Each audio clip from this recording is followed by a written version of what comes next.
is Carol Carter, and I live in the Tower Grove East neighborhood.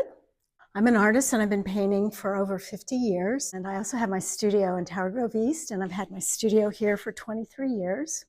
And I'm in my studio space right now, which is a street level space with a storefront, and it's visible from the outside to the public. My home is about the opposite of my studio space, because when I'm at the studio, it is a lot of color, a lot of paint, a lot of mess, and a lot of activity.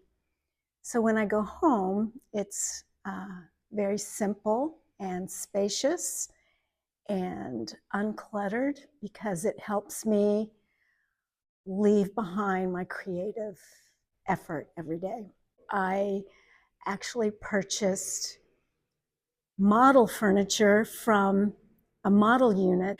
So I just bought a few key pieces, and I added other antique items that I inherited from my family, like the beautiful oak table from my grandmother.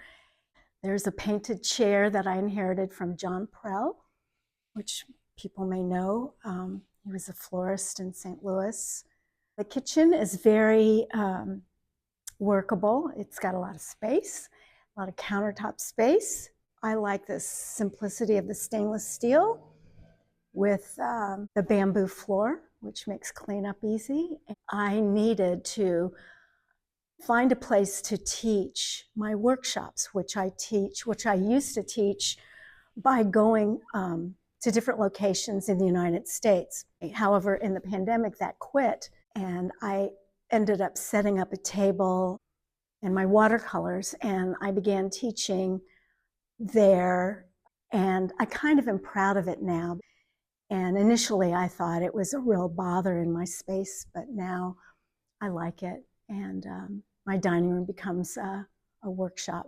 St. Louis is a good place to call home. It's a solid location and a very affordable location for an artist, and I've been fortunate enough to maintain and establish a very nice career here in this beautiful city.